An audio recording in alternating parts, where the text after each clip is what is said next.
balik lagi di channelnya Kursus Salon Murah. Lama gak ngeplok, soalnya repot, mumpung lagi nganggur jam segini. Halo Paula. Ya, duduk. Jadi di sini aku mau bawain cerita dari subscriber Kursus Salon Murah. Jadi ini cerita yang kemarin-kemarin tuh sempat aku posting, aku share cerita-cerita tentang kalau di salon itu banyak loh kejadian-kejadian yang tak kasat mata yang mungkin aja kalian pernah alami atau kalian nggak sadar pernah alami itu. Din, tolong pintunya Kak Din. Jadi aku mau bawain cerita dari salon, anggap aja ini salon B ya. Jadi di daerah Jawa Barat ya, salon B di Jawa Barat. Jadi sebelum aku lanjutin cerita, ini intermezzo aja. Jadi salon B adalah sebelumnya itu dia hanya buka kayak home service gitu, sama ngelayani maybe di rumah aja. Dia belum buka benar-benar itu yang kayak di pinggir jalan atau ada satu tempat tersendiri gitu, belum. Tapi ya seiring berjalannya waktu dan si salon B ini kan tepatnya dia tuh kayak perantauan gitulah ya. Terus akhirnya dia memberanikan diri untuk membuka salon itu, salonnya dia di saat-saat corona, tepatnya di tahun 2021. Tapi sebelumnya itu 2 tahun dia kayak merintis home service seperti yang aku bilang tadi. Jadi dia buka salon itu di bulan Agustus, geng. Jadi bulan Agustus dia buka itu di pinggir jalan. Nah, kebetulan salonnya itu hampir sama kayak tempatku di daerah kawasan industri. Jadi kalau daerah kawasan industri itu kebanyakan itu kan banyak karyawan pabrik dan lain-lain, itu pasti salon itu rame. Nah, singkat cerita, ini sambil aku ada contekan ya, karena kan aku ceritanya itu panjang banget dan memang seru banget tuh ceritanya. Terus dia buka di pinggir jalan di tahun 2021, tepatnya di bulan Agustus. Nah, awal buka salon pertama kali itu seperti yang sebelum-sebelumnya, bahkan semua salon pun pasti akan mengalami. Jika buka pertama kali itu pasti salon amat sangat rame ya. Awal buka salon tuh dia tuh rame. Sampai akhirnya dia ini dari bulan Agustus sampai bulan Desember itu rame banget. Ramenya itu nggak ketulungan. Jadi salonnya itu ada aja yang datang setiap hari gitu loh. Jadi dia sendiri tuh pun nggak nyangka ternyata animo masyarakat tuh sampai sebegininya terhadap salonnya gitu loh. Nah, hal-hal seperti ini tuh mengundang yang namanya rasa sifat iri dengki dari seseorang. Jadi sebelum aku melanjutkan, aku ceritakan kompetitornya dulu. Jadi sebelum si B ini membuka salon di daerah itu, ya tepatnya di bulan Agustus, sudah ada salon lain yang buka sebelum si B ceritanya. Kalau nggak salah bulan Juni atau Juli gitu, dia sudah buka duluan. Baru si B ini di bulan berikutnya, bulan Agustusnya. Nah, mungkin ya, terkadang itu kompetitor salon itu kelihat salon baru yang lagi naik daun ataupun lagi rame, jiwa-jiwa iri hati itu pasti ada, nggak mungkin nggak ada. Karena apa? Merasa dirinya ini terancam dari segi pendapatan. Kenapa di sana tiba-tiba ada salon itu dan animonya sangat ramai sekali, berbeda jauh mungkin dengan saya ketika saya buka mungkin biasa aja. Padahal si salon B ini nggak pakai apa-apa tuh dalam arti nggak ada yang namanya kayak pegangan mungkin dari orang-orang pinter ataupun ada jimat-jimat segala macam, itu nggak ada pakai begitu. Dia hanya sekedar lillahi ta'ala aja buka salon. Dia memang benar-benar cari rezeki, cari uang untuk anak dan keluarganya gitu loh. Nah, terus si salon B ini kan rame banget nih, ngundanglah yang namanya istilah kasarnya itu penasaran dari kompetitornya ya. Terus si kompetitornya ini kita sebut aja salon si A ya. Salon A ini ujuk-ujuk datang nih ke salonnya si B. Datangnya nggak berani sendirian, datangnya sama pegawainya. Mungkin di pikiran si salon A, si salon B ini kagak ngerti ownernya si A ini yang seperti apa, pegawainya seperti apa. Padahal si salon B ini tahu kalau owner dari salon A itu ya mukanya itu mereka sudah hafal. Karena apa? Si salon A sendiri membiarkan dirinya untuk dilihat sama orang lain, dalam arti waktu di promosinya, di bannernya itu di depan salonnya itu ada fotonya. Makanya tidak hanya salon B, otomatis orang lain pun akan tahu, oh ternyata yang punya salon A ini yang ini, gitu loh. Tidak sengaja kan dia memperkenalkan dirinya. Datang nih ujuk-ujuk sama pegawainya ke salonnya si B. Terus saat itu si B ini lagi ada customer lagi smoothing rambut kan. Dan ditanya ini sama si B, mau apa mbak, mau perawatan apa. Terus si A ini jawab mau eyelash. Jadi ownernya mau eyelash extension. Terus pegawainya ini mau potong rambut ceritanya. Karena berhubung si B ini lagi megang customernya yang smoothing, nunggulah nih dua orang nih dari salon A ini tadi. Nunggu tiba-tiba si pegawainya ini, pegawai dari salon kompetitor, salon si A, ini ke kamar mandi. Nah, ke kamar mandinya ini lamanya minta ampun gitu loh. Awalnya sih si B tidak pernah merasa curiga, kok tumben-tumbenan, istilah kasarnya itu kok ke kamar mandi tuh lama banget. Kalau kita berpikir secara sehatnya, kalau customer nih, secara pengetahuan aku di salonku ya, kalau customer numpang ke kamar mandi salon itu ya hanya sebentar, paling hanya sekedar kencing atau cuci tangan, habis itu selesai. Atau misalkan kalau bawa anak kecil, kalau pup itu mungkin agak sedikit lama, tapi ini tuh lama dan hening banget gitu. Jadi awalnya sih si B nggak berpikiran yang macam-macam dan nggak berpikiran yang aneh-aneh. Nah setelah itu kan otomatis nggak lama itu dia keluar, si pegawainya si A ini tadi. Nah keluar terus, karena berhubung udah agak malam juga, si B nggak bisa pegang keduanya, dia hanya bisa pegang salah satu. Dan si B ini akhirnya pegang ownernya itu tadi, dia hanya bisa melayani eyelash extension. Terus si B ngomong nih, kalau misalkan masih mau potong rambut datang besok aja, karena kan ini sudah kemalaman.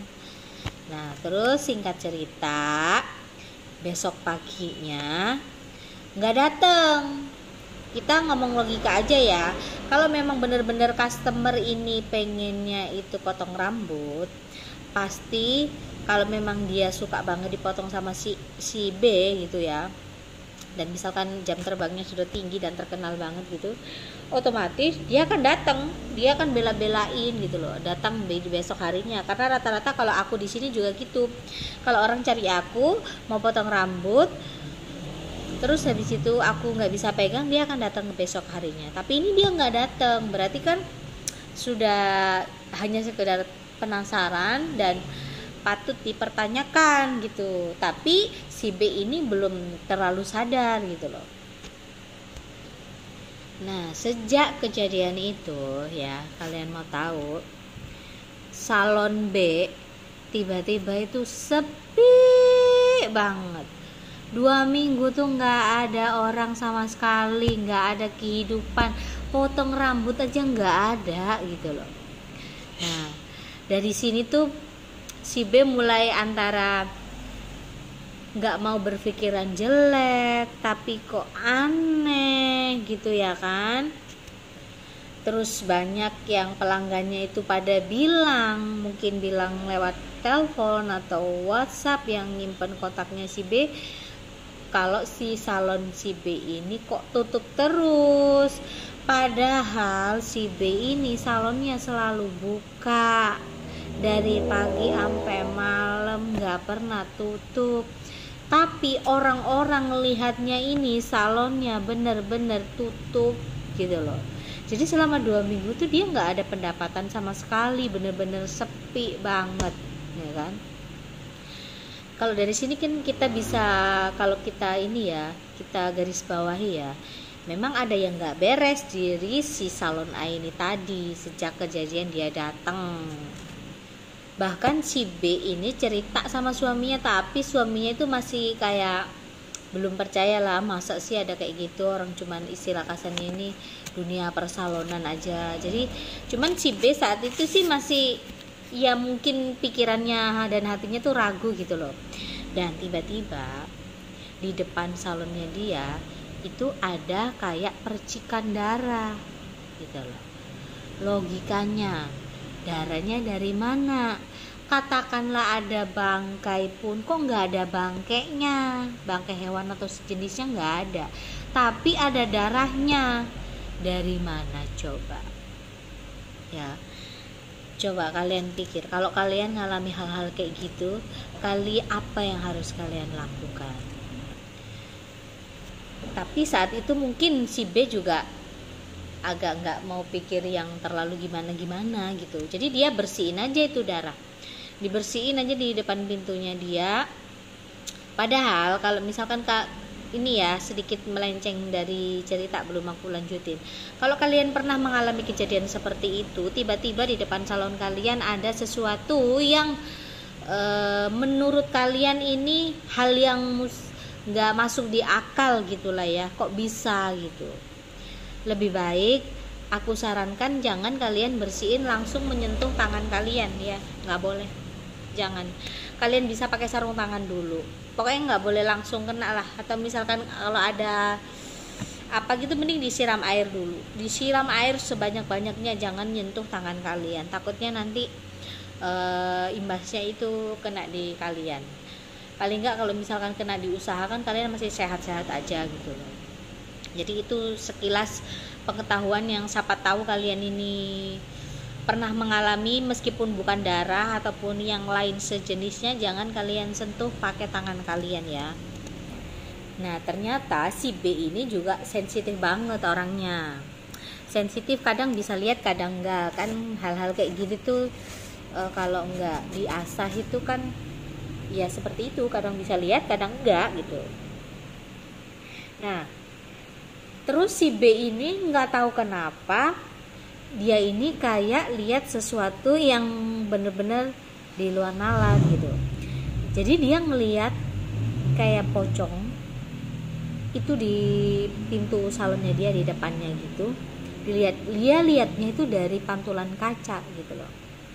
Dia dari pantulan kaca. Nah hal-hal kayak gini ini kan nggak bagus banget, dan bener-bener memang ada yang nggak suka gitu loh dengan istilahnya itu kesuksesannya si salon B gitu loh, dengan ngirimin hal-hal yang nggak bagus. Tapi rata-rata memang kalau untuk tiba-tiba salon ini sepi ya, sepi, nggak ada angin, nggak ada hujan, sepi terus nggak ada tanda-tanda kehidupan, yang lihat itu dikiranya kita itu tutup padahal kita sebenarnya buka. Itu biasanya ya, menurut sepengetahuanku loh ya, sepengetahuan dan sepengalaman saya tentunya selama 13 tahun buka usaha salon, terkadang ada yang satu dia menaburin ini kayak tanah makam kuburan kayak gitu tuh, ada yang kayak gitu. Tapi biasanya kan kalau langsung ditaruh itu kan ekstrim banget, dalam arti itu pasti akan ketahuan. Jadi ya dia modus-modusnya itu ya datang ke salon kalian atau ke usaha kalian, terus dia menaburkan sesuatu itu gitu loh. Biasanya dibarengi dengan kerikil-kerikil, jadi supaya tidak terlalu kelihatan. Tapi kalau sudah menginjak kayak darah dan lain sebagainya, itu lebih ke untuk mencelakai sih. Terus kalau pocong-pocong kayak gitu-gitu tuh lebih ini nutup salon. Jadi orang yang lihat salon kalian tuh biasanya memang nggak kelihatan. Jadi orang mau lewat berapa kali pun tuh salon kalian tuh dipikirnya tutup aja, nggak buka, intinya kayak gitu. Jadi usahakan kalau setiap pagi itu ya salon itu lebih baik ya kayak disiram-siram gitu-gitu. Nah terus dia nih si B ini kan suka banget nih mainan media sosial nih. Nggak sengaja dia ini scroll TikTok ya kan, aplikasi yang lagi happening itu. Terus dia nih join nih di live-nya salah satu mungkin orang ngerti juga, tapi orang Chinese gitu.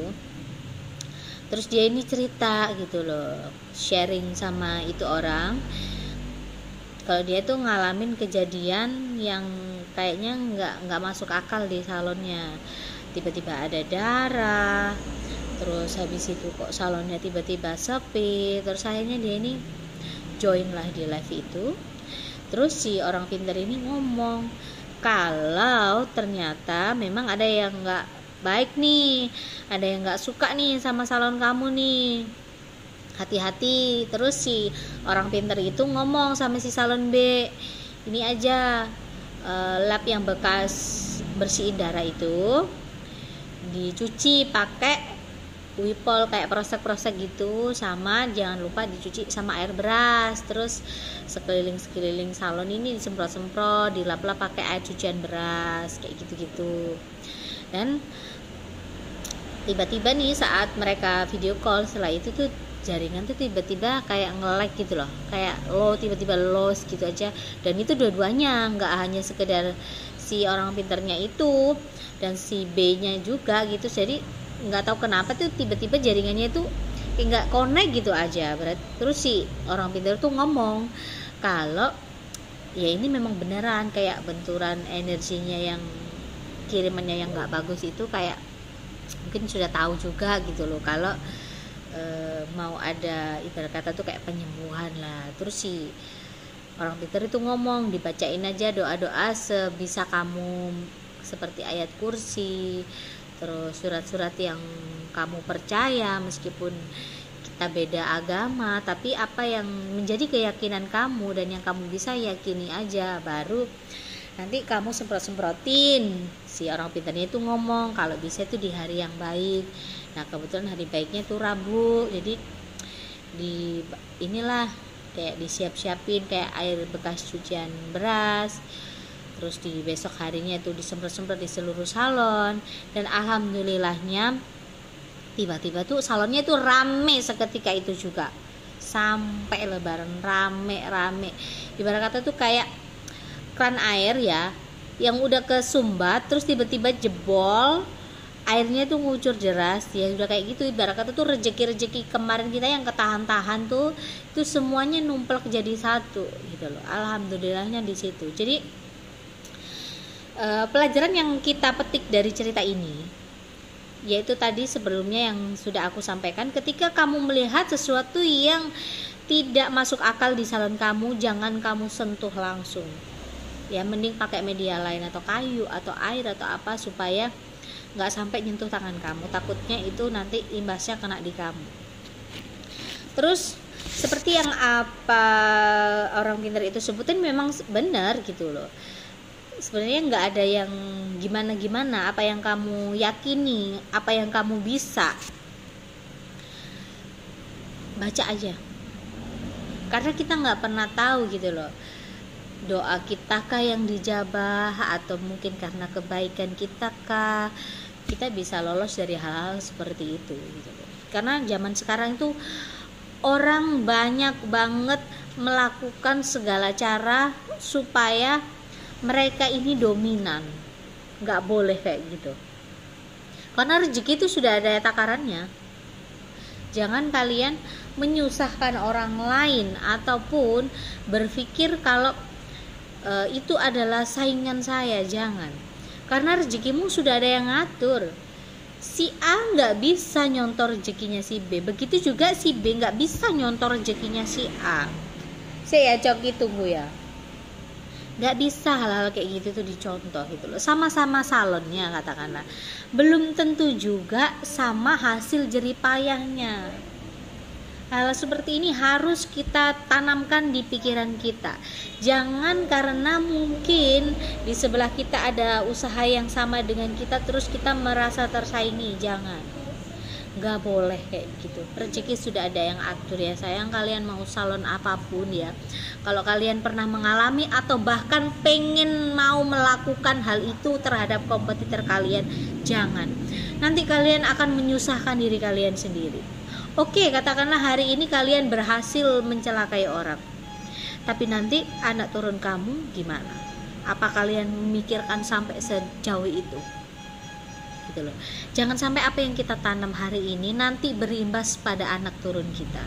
Jangan sampai kita yang nanti ketika kita sudah umur dan kita sudah nggak ada, kita melihat dari atas anak cucu kita itu kesusahan, susah cari makan, susah cari kerja, kalian nggak bisa nolong. Makanya sebisa mungkin kita masih nginjek tanah. Jangan melakukan hal-hal untuk melukai orang lain, untuk mencelakai orang lain, untuk nyumpat rezekinya orang. Jangan. Rezeki sudah ada yang atur. Jangan pernah khawatir kalian nggak makan. Ya, selagi tangan kalian ini masih ceker-ceker seperti ayam, masih mau kerja, pasti akan ada hasilnya. Jadi buat kalian yang punya usaha salon, jangan pernah takut kejadian hal seperti itu. Tapi aku rasa ini ya nggak terlalu ekstrim sekali, karena aku pernah nemu kejadian kayak gitu tuh, temanku tuh lebih parah daripada itu, udah hampir bener-bener keok. Jadi buat kalian yang punya cerita-cerita kayak begini soal salon kalian, bisa dong kalian share-share ke aku, terus aku sharing ke teman-teman yang lainnya lewat media YouTube aku ini, supaya yang lainnya juga mengerti dan paham serta sadar bahwa apa yang dia lakukan itu nggak benar. Dan buat yang kirimin cerita ini, terima kasih. Nanti aku akan kirimin hadiah buat kamu ya. Nanti aku akan WhatsApp kamu, aku akan kirim sedikit hadiah kenang-kenangan dari aku. Dan terima kasih buat kalian yang udah nonton. Jangan lupa kalau kalian mau kirim-kirim cerita-cerita kayak gini, kalian bisa WhatsApp aku di 0822 33668636. Dan maaf juga kalau aku slow respon, karena kalau aku lagi ngajar banyak murid ataupun aku lagi sibuk ngatur salon, itu pasti responku agak lama. Kadang notif di YouTube aja kadang aku nggak buka, karena memang kalau sudah selesai salon tutup aku bener-bener jaga badan, aku harus tidur yang cukup karena aktivitas besok masih banyak. Dan terima kasih buat kalian yang udah nonton. Sehat selalu buat kalian, banyak rezeki, banyak cuan, banyak hoki. Amin. Baik.